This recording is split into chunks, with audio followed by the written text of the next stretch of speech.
A tale of butterfly. Priya, Varnika అనే ఇద్దరు మిత్రులు ఉన్నారు. ప్రియా పుట్టినరోజు నాడు వాళ్ళ స్కూల్ ప్లేగ్రౌండ్లో ఒక అందమైన సీతాకోక చిలుకను చూస్తారు. ఆ సీతాకోక చిలుకను పట్టుకోవడానికి ప్రయత్నిస్తారు. కానీ ఆ సీతాకోక చిలుక భయంతో పారిపోతూ ఉంటుంది. కాసేపు ఆగి ఆ సీతాకోక చిలుకను పట్టుకుంటారు. ఎలా అంటే,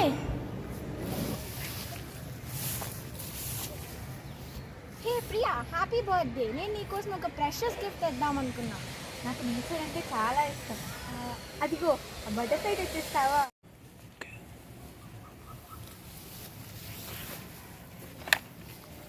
నన్ను వదిలే, నన్ను గట్టిగా పట్టుకోకు, నా రెక్కలు నొప్పి పుడుతున్నాయి, వదిలే.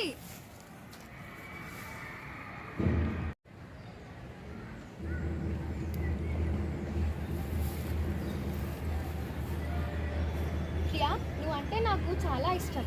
ఎందుకంటే మీ మానవులు చాలా మంచివారు, కానీ మీకు ఇష్టమైనది చేస్తూ పోతుంటారు. ఈ భూమి మీద మా బంధువులు దాదాపు 10,000 రకాల జీవాలు జీవిస్తున్నాయి. అందులో 1,500కు పైగా భారతదేశంలోనే ఉన్నాయి. అందులో చాలా మటుకు అంతరించిపోయే స్థితిలో ఉన్నాయి. మరి మీరు వాటిని ఎలా కాపాడగలరు? సీతాకోక చిలుక, నువ్వు చాలా అందంగా ఉంటావు. నీ జీవితకాలం చాలా చిన్నది, కానీ నువ్వు ఎన్నెన్నో పువ్వులు దగ్గరికి వెళ్తావు, ఎన్నెన్నో ప్రదేశాలు తిరుగుతావు. చివరికి ప్రజలమైన మా దగ్గరకు కూడా వస్తావు. మేము నిన్ను బాధ పెడుతున్నాం నిజమే, కానీ నిన్ను, నీ తోటి వారిని, సమస్త జీవజాలాన్ని మేము ఎలా కాపాడగలం? కాంక్రీట్ ఎటు చూసినా కాంక్రీట్తో అడవులు, కలుషిత వాయువులు. మీ ఒక్క జాతి జీవించడానికి మేమందరం మా సమస్త జంతుజాలం మరియు వృక్షజాలం బతుకుతున్నాం. మరి మీరు మా కోసం ఏమైనా చేస్తున్నారా? ఒక్కసారి ఆలోచించండి. పరిష్కారం నన్ను చెప్పమంటావా? చెప్పు సీతాకోక చిలుక. నువ్వు ఏ ఊరిలో ఉంటున్నావు? కర్నూలు. కర్నూలులో జగన్నాథ గట్టు అనే ప్రదేశం ఉంది, తెలుసా? అవును.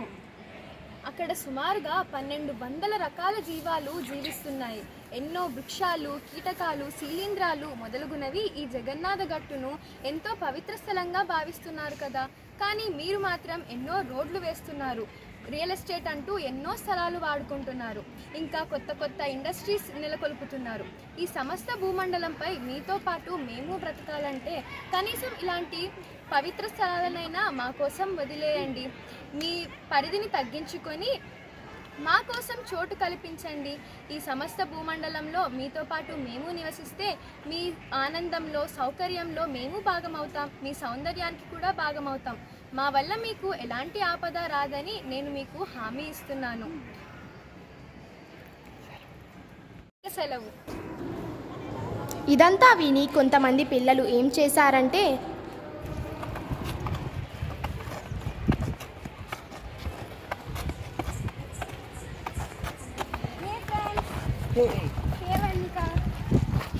ఎంతసేపు నుంచి ఎక్కడికి వెళ్ళావు? మీ చేతిలో పేపర్స్ ఏంటి?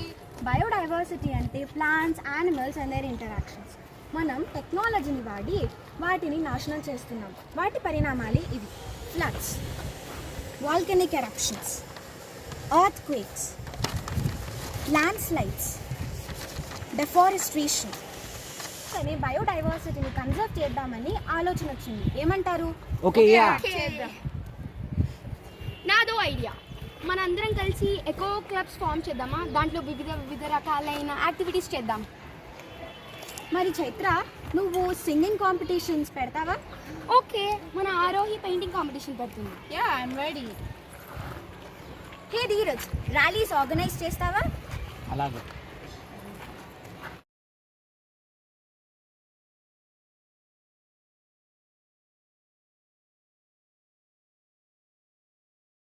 The more variety, the better society. The more variety, the better society. Life is better with trees.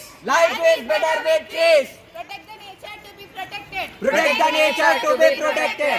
We are not about the nature. We are a part of nature. We are not about the nature. We are a part of the nature. Jai Hind.